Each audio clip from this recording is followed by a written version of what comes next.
साथियों, 2024 का बिगुल बज चुका है और 2 महीने के अंदर चुनाव होना है। देश की 76 साल आजादी के बाद आज तक शासन सत्ता पर हमको कहीं भी किसी प्रकार की भागीदारी नहीं मिली है। साथियों, अगर हमको भागीदारी लेनी है शासन सत्ता पर तो बढ़ चढ़ करके हमको राजनीति में हिस्सा भी लेना पड़ेगा। छोटे से लेकर के बड़े चुनाव मैदान में भी आना पड़ेगा, क्योंकि मैं राष्ट्रीय पार्टी का उत्तर प्रदेश का प्रभारी होने के नाते मुझे 75 जिले में जाने का सौभाग्य प्राप्त हुआ है और जब मैं पूरे 75 जिले का भ्रमण करके फतेहपुर तो मैं कई बार आया हूं, गिनती भी नहीं लगा सकता हूं। इसलिए मैं जो देखता हूं वो ये है कि हमारे लोग, समाज के लोग जहां तक हैं और जो पिछड़े पिछाड़े भी गए लोग हैं, जिनकी राष्ट्रीय पार्टी वकालत करती है, ऐसे लोग ये लोकसभा 2024 का बिगुल बज चुका है। लेकिन मैं पूरे प्रदेश के अंदर भ्रमण कर रहा हूं, कहीं भी ये पिछड़े पिछाड़े गए लोग, समाज के लोग किसी भी बिजली के खंभे में टंगे नहीं मिले हैं। जिनको हम बात करते हैं कि हमको हक और हिस्सा नहीं दे रहे हैं, जिनको 15% कहते हैं, जो पिछड़ों में अगड़े हो गए हैं, मैं जिस भी कस्बे चौराहे से निकलता हूं और जिस भी खंभे पर निगाह डालता हूं तो कोई ना कोई व्यक्ति टंगा मिल जाता है। इसलिए मेरा समाज के लोगों से कहना है, राष्ट्रीय पार्टी के साथियों से कहना है कि अगर सही मायने पर शासन सत्ता पर भागीदारी, हिस्सेदारी चाहते हैं तो उसकी तैयारी भी आपको करनी पड़ेगी। जब तक आप तैयारी नहीं करेंगे, आपने खेत खरीद लिया है, अगर उसकी जुताई, गुड़ाई, निराई, सिंचाई नहीं करते हैं, उसको उचित खाना पानी, खाद पानी नहीं करते हैं, और जब चैत का फसल आती है, बगल वाले खेत में 20 मन पैदा होता है, तुम्हारे खेत में 2 मन पैदा होता है, तो बगल वाले को गाली देने से तुम्हारे खेत में पैदावार नहीं बढ़ेगी। तुमको बगल वाले खेत से सीख लेकर के उसी तरह से तैयारी भी करनी पड़ेगी कि नहीं करनी पड़ेगी। इसलिए मेरा साथियों कहना है कि ये समाज कोई भूखों नहीं मरता है, खेत भी हैं, जानवर भी हैं, किसी फैक्ट्री में काम भी करता है, मजदूरी करता है, अपने परिवार को पालता है, लेकिन राजनीतिक सोच न होने के कारण जो आज हमसे बहुत पीछे थे और आज के पहले सभी लोग कहा करते थे, पूर्वज लोग, कि अहिर गड़रिया काछी कुर्मी ये समान जातियां, ये समकक्ष है, बराबर है। इनकी माली हालत भी बराबर थी। लेकिन साथियों, आज आप उनसे कंपैरिजन करें कि वो तीन जातियां कहां खड़ी हैं और ये समाज कहां खड़ा है। इसलिए आपको मैं बता देना चाहता हूं कि जो मैंने अभी तक महसूस किया है पूरे प्रदेश का दौरा करने के बाद, तो मैं इस नतीजे पर पहुंचा हूं कि एक समय में जयंत चौधरी के बाबा जो राष्ट्रीय लोक दल है, उनके बाबा चौधरी चरण सिंह थे। तो उन्होंने लोक दल बनाया था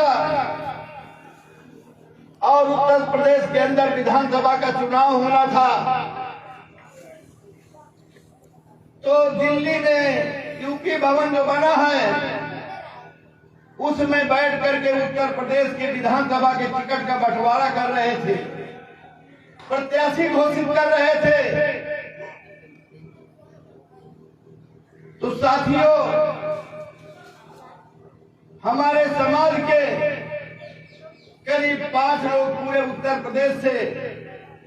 लोक दल से टिकट लेने के लिए, चुनाव लड़ने के लिए यूपी भवन गए थे, टिकट मांग रहे थे। जिनमें आपके जनपद फतेहपुर की विधानसभा से, अब वो हमारे बीच में नहीं है, गोसाई खेड़ा गांव के सुरतन नेताजी भी चुनाव लड़ने के लिए विधानसभा का टिकट लेने दिल्ली गए थे। हमारे यहाँ रामोदार जी कानपुर के हैं, जगनपुर के, वो भी अब शायद दुनिया छोड़ चुके हैं, वो भी टिकट लेने के लिए गए थे। ऐसे 5 लोग जो है विधानसभा का टिकट लेने दिल्ली यूपी भवन लोक दल से चौधरी चरण सिंह टिकट लेने गए थे। साथियों, जब सभी विधानसभाओं का टिकट चौधरी चरण सिंह बारी बारी से बुला कर दे रहे थे, लेकिन जब किसी पाल समाज के व्यक्ति को नहीं बुलाया गया, तब जो दूसरे नंबर के उत्तर प्रदेश के लीडर थे, नेता थे, समाज के लोगों ने उनसे कहा, पदाधिकारियों से, कि हमारे समाज को टिकट नहीं देंगे क्या चौधरी साहब, हमारी भी बात कराइए।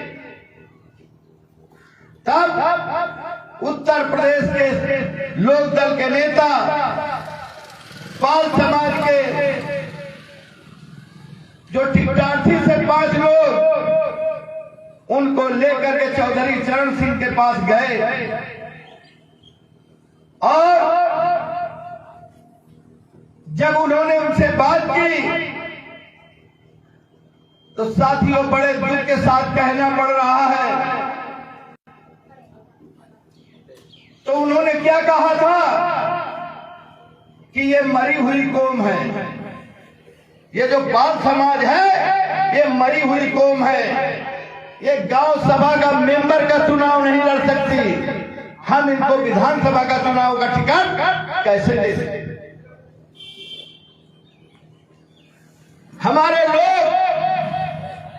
दिल्ली से लौट कर आ करके लोक दल के खिलाफ निर्दलीय चुनाव लड़े और ये ऐलान किया कि हम ठीक है, इनको लोक दल को चुनाव नहीं जीतने देंगे, बगावत की थी। तो जब मैं पूरे उत्तर प्रदेश का भ्रमण करके बराबर प्रत्येक जिले में जाता रहता हूं, तो मुझको चौधरी चरण सिंह की बात याद आती है कि अगर उसने कहा था तो सत्य ही कहा था, क्योंकि ये राष्ट्रीय पार्टी प्रत्येक जनपद में जाकर के सभाएं कर रही है, बैठक कर रही है, लेकिन पूरे उत्तर प्रदेश के अंदर 80 प्रत्याशी पाल समाज के नहीं मिल रहे हैं जो चुनाव मैदान में चुनाव लड़ने के लिए आगे आ जाए, तो क्या माना जाएगा? अगर हमसे भी कमजोर दल जो केवल कागज में है, अगर शेड्यूल कास्ट के लोगों ने दल बना रखे हैं, अगर वो ऐलान करते हैं कि हमको 80 पार्लियामेंट सीटों पर लड़ना है, तो एक एक सीट पर 3-3 कैंडिडेट आ जाते हैं। तो ये जागरूकता का परिचय है, उनके अंदर राजनीतिक चेतना है। टोपी झंडे हैं हमारे समाज के अंदर, तो ठीक है, टोपी 20-25 तो निकाल लो, 20 निकाल। कि राजनीतिक चेतना की कमी होने के कारण हमारे समाज के लोग 25-50 हजार रुपए खर्च करने पर भी पीछे हट जाते हैं। अगर कोई मन भी बनाता है कि हम चुनाव लड़ जाएंगे और किसी साथी को, डॉक्टर को, प्रधान को, मास्टर को फोन करता है कि भैया हम राष्ट्रीय पार्टी से लोकसभा का चुनाव लड़ रहे हैं, तो लोग कहते क्या हैं कि अरे फलाने तुम कहां चक्कर में फंस गए, बर्बाद हो जाओगे, बर्बाद हो जाओगे, तुमको उससे क्या मिलना है, तुम चुनाव लड़ोगे और फायदा किसको होगा? राष्ट्रीय पार्टी के अध्यक्ष, राष्ट्रीय अध्यक्ष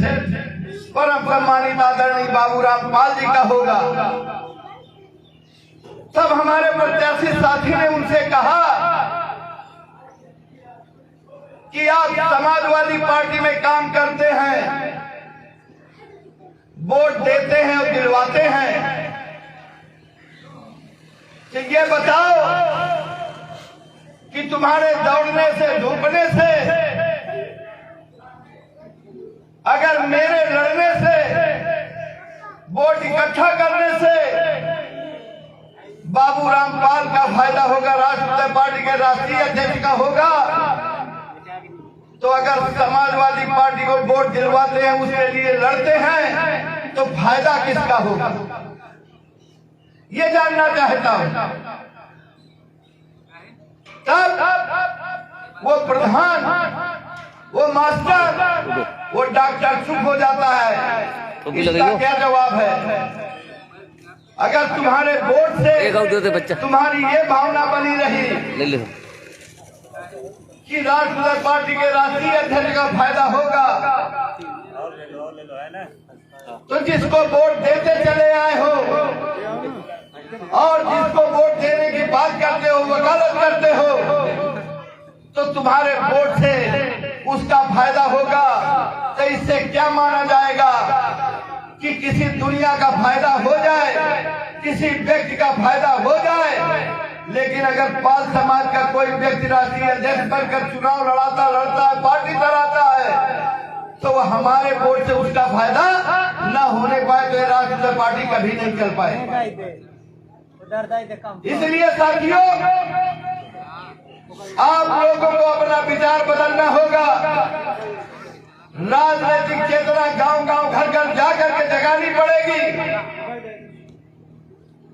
और मैं फतेहपुर हुसैनगंज विधानसभा के साथियों से कहना चाहता हूं कि जिस दिन ये लोकसभा का चुनाव चल रहा है और लोकसभा के चुनाव में हमारे प्रत्याशी रामकिशोर पाल जी आपके बीच में बैठे हैं और राष्ट्रीय पार्टी का चुनाव निशान ट्रक है। अगर इस हुसैनगंज विधानसभा के लोग केवल एक बार 2024 में ट्रक का बटन दबा देंगे, तो मैं आपसे वादा करता हूं, दीवार पर लिख लो कि 2027 में उत्तर प्रदेश की सत्ता बगैर तुम्हारे उत्तर प्रदेश की सत्ता पर कोई भी दल काबिज नहीं हो सकता है। ये दीवार में लिख लो, क्योंकि हमारी आबादी, हमारे समाज की जनसंख्या, हमारे समाज का वोटर, उत्तर प्रदेश के अंदर जो 403 विधानसभाएं हैं, कोई ऐसी विधानसभा नहीं है। मैं पूरे प्रदेश की बात करता हूं, चाहे शहर की विधानसभा हो, चाहे देहात की विधानसभा, ग्रामीण इलाके की हो, कहीं भी पूरे उत्तर प्रदेश के अंदर कोई ऐसी विधानसभा नहीं है जहां 10,000 से लेकर के हमारा 75,000 वोट न हो। लेकिन आज तक देश के 76 साल की आजादी के बाद हमारे समाज के लोग अपने वोट की गिनती अभी तक नहीं करवा पाए, क्योंकि हमारा जो वोट है, जिससे सत्ता हासिल होती है, जिससे राजा बनता है, इसको बरसाती पानी के तरीके से आप लोग जाने देते हैं। इसकी कोई कीमत आप लोग नहीं समझते। जिस तरह से बरसात में पानी बरसता है और वो अपने हिसाब से अपनी जहां तो उसको ढाल मिला वहां बह करके नदी नाले में वो चला जाता है, उसकी कोई कीमत नहीं। अगर उसी पानी को आप अगर ट्यूबवेल से तीर के पाइप के माध्यम से अपने खेत में लाते हैं तो पल पल घड़ी देखते हैं कि कहीं पानी एक भी बूंद बर्बाद न होने पाए, क्योंकि ट्यूबवेल वाले को घंटे के हिसाब से हमको पैसा देना पड़ेगा। तो उसकी सुरक्षा संरक्षा भी हम करते हैं। इसलिए इस वोट रूपी हथियार को जो बाबा साहब B.R. अम्बेडकर ने तुमको संविधान के दायरे में दिया है और उसकी कीमत बराबर है, चाहे एक गरीब मजदूर का वोट हो और चाहे प्रधानमंत्री मुख्यमंत्री का वोट हो, लेकिन वोट की कीमत, हिंदुत्व खतरे में है।